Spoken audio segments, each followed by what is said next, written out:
अकबर, साबिर पाक का जलाल बहुत मशहूर था।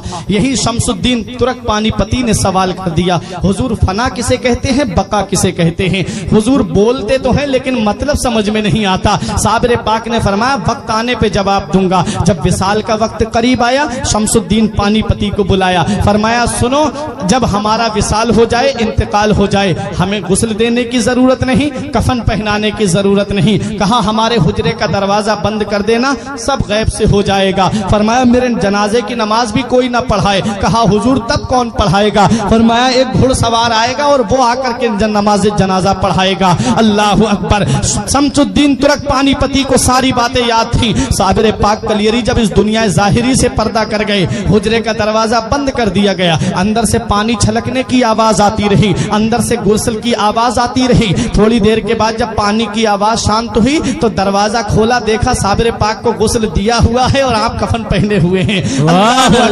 ये है साबिर पाक कलियरी। अब उसका इंतजार हो रहा है जो नमाज जनाजा पढ़ाएगा। बड़े बड़े औलिया लाइन में लगे हुए हैं, बड़े बड़े औलिया सफ में लगे हुए हैं, अपने वक्त के जय्यद उलमा सफ में लगे हुए हैं, मुरीदीन सफ में बांधे खड़े हुए हैं। शमसुद्दीन पानीपती से किसी ने कहा अरे नमाज जनाजा तो शमसुद्दीन पानीपती ही पढ़ाएंगे, क्योंकि सुबह भी साबिर पाक के साथ में रहे, दोपहर को भी साबिर पाक के साथ में रहे, शाम को भी साबिर पाक के साथ में रहे, खलबत में साबिर पाक के साथ हैं, जलवत में साबिर पाक के साथ हैं, सफर में साबिर पाक के साथ हैं, हजर में साबिर पाक के साथ हैं। हर वक्त साबिर पाक के साथ जो रहे, जिसे साबिर पाक बड़ी मोहब्बत फरमाए, उसे शमसुद्दीन तुर्क पानीपती कहते हैं। कहा यही तो नमाज जनाजा पढ़ाएंगे। तब शमसुद्दीन पानीपती ने कहा मैं नमाज जनाजा नहीं पढ़ाऊंगा, बल्कि मेरे पीर का ये कहना है कि एक घुड़सवार आकर के मेरी नमाज जनाजा पढ़ाएगा। हजरात गिरामी, अब इंतजार हो रहा है उस घुड़सवार का। दूर धूल उड़ती हुई नजर आई। जब वो धूल करीब आई तो देखा कि घुड़सवार है, चेहरे पे नकाब पड़ी हुई है, मुसल्ले नमाज जनाजा पे खड़े हुए और नमाज जनाजा पढ़ा करके सवारी पे सवार होकर के जब चलने लगे, और जब घुड़सवार की सवारी थोड़ी बड़ी, तब शमसुद्दीन तुर्क पानीपती ने दामन पकड़ के कहा आपको पता है किसकी नमाज जनाजा पढ़ा के जा रहे हो? ये वो अल्लाह का वली है जिसकी शान सारी दुनिया में मशहूर है, ये वो अल्लाह का महबूब बंदा है जिसका जलाल सारी दुनिया में मशहूर है।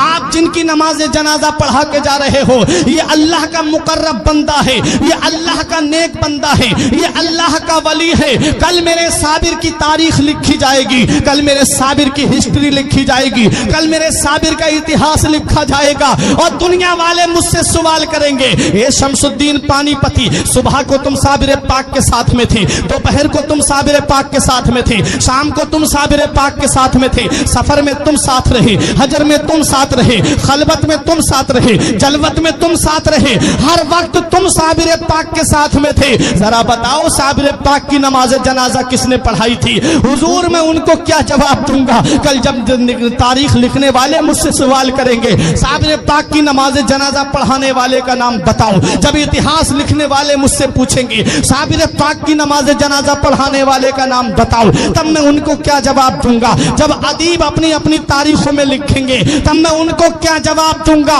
हुजूर या तो अपना नाम बता दीजिए या चेहरे से नकाब उठा दीजिए ताकि मैं चेहरा देख करके पहचान लूं। तब हम शमसुद्दीन पानीपती के सामने घुड़सवार ने जब चेहरे से नकाब उठाया तो पैरों तले की जमीन निकल गई, आंखें खुली की खुली रह गई। कहा हुजूर मैं ये क्या देख रहा हूं? हुजूर चारपाई में कौन लेटा है और मेरी निगाहों के सामने कौन खड़ा है? तब मेरे साबिर कलियरी ने जवाब दिया ए शमसुद्दीन तुम भूल गए, तुमने मुझसे पूछा था कि फना किसे कहते हैं और बका किसे कहते हैं। अरे तुमने मुझसे पूछा था कि फना और बका किसे कहते हैं। ये जो चारपाई में तुम लेटा हुआ देख रहे हो इसे फना कहते हैं और जो साबिर तुम्हारे सामने खड़ा है इसे बका कहते हैं। पता चला कि जो चारपाई में लेटा है वो रूहानी रूह का जलवा है और जो साबिर कलियरी सामने खड़े हैं उसे रूहानियत कहते हैं, उसे रूहानियत कहते हैं।